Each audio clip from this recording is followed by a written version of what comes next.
Halo Sapo, selamat datang kembali di channel Bumi Lasura di mana sejarah kembali bernyawa. Bayangkan Bandung pada tahun 1948, jalan-jalan dipenuhi tentara Belanda, sementara rakyat Sunda berjalan dengan tatapan penuh waspada. Di balik hiruk pikuk kota itu, sebuah proklamasi diumumkan, berdirinya sebuah negara baru bernama Negara Pasundan. Tapi apakah ini benar-benar negara merdeka, atau hanya sekedar bayangan dari kekuasaan Belanda yang ingin kembali menancapkan kukunya di tanah Jawa Barat? Mari kita telusuri kisah penuh intrik ini.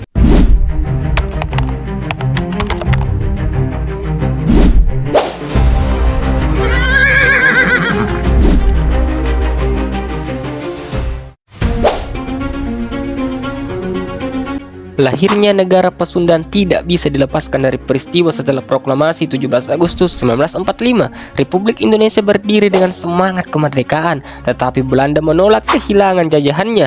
Mereka kembali dengan membonceng nikah dan terjadilah konflik militer serta politik di berbagai daerah. Belanda sadar menghadapi Republik Indonesia secara langsung tidaklah mudah, maka mereka menghidupkan strategi lama, divide et impera. Politik pecah belah. Dari sinilah lahir konsep federalisme Belanda. Caranya membentuk negara-negara bagian kecil yang tampak merdeka, padahal berada di bawah kendali mereka. Pada konferensi Malino, Juli 1946, Belanda mulai merancang negara-negara bagian, termasuk untuk wilayah Jawa Barat. Kemudian di konferensi Denpasar, Desember 1946, gagasan itu semakin matang, dan akhirnya tanggal 24 April 1948, secara resmi diumumkan berdirinya Negara Pasundan dengan ibu kota di Bandung. Menurut catatan Wikipedia, wilayah Negara Pasundan mencakup seluruh Jawa Barat, dengan klaim bahwa rakyat Sunda ingin berdiri sendiri. Tapi benarkah rakyat Sunda benar-benar menginginkannya? Banyak bukti sejarah menunjukkan negara ini lebih merupakan rekayasa politik Belanda ketimbang aspirasi murni masyarakat Sunda. Secara formal, negara Pasundan tampak seperti sebuah negara berdaulat. Ada kepala negara, ada parlemen, bahkan ada kabinet. Kepala negara diberi gelar wali negara, sementara parlemen beranggotakan wakil-wakil yang katanya mewakili rakyat. Namun dalam praktiknya sistem ini hanya sekedar topeng. Semua kebijakan penting tetap dikendalikan Belanda. Anggota parlemen pun sebagian besar dipilih melalui intervensi, bukan murni dari suara rakyat. Bandung dijadikan ibu kota, sebuah kota yang kala itu memang sudah menjadi pusat pendidikan dan kebudayaan Sunda. Pemerintah Pasundan mencoba menampilkan diri sebagai pelindung budaya Sunda, seolah-olah berdiri untuk menjaga identitas kesundaan. Tetapi faktanya, di balik layar setiap keputusan besar tetap harus mendapat restu dari Belanda. Dengan kata lain, sistem negara Pasundan bukanlah sistem merdeka, melainkan sekedar tiruan sebuah republik. Bungkusannya indah, tapi isinya adalah kepentingan kolonial.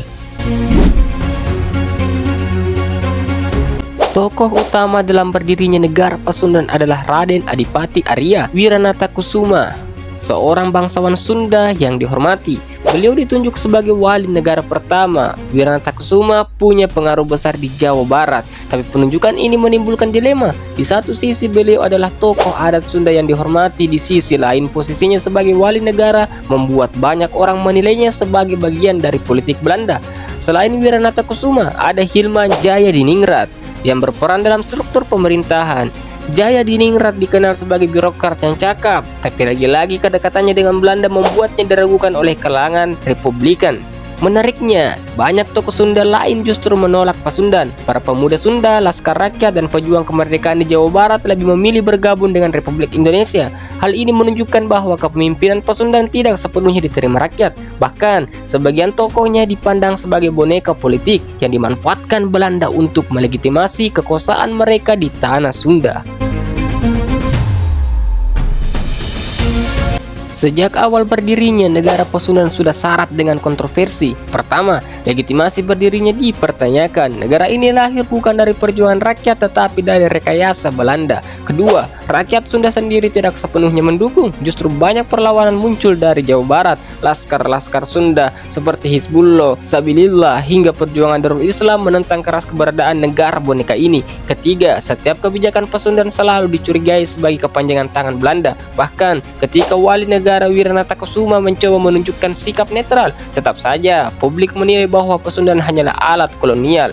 Menurut catatan sejarah, setelah konferensi Meja Bundar 1949, posisi Pasundan makin lemah. tekanan rakyat memuncak, dan tuntutan untuk kembali ke pangkuan Republik tak terbendung lagi. Akhirnya, negara Pasundan pun bubar ketika Republik Indonesia Serikat dilebur menjadi Negara Kesatuan Republik Indonesia pada tahun 1950.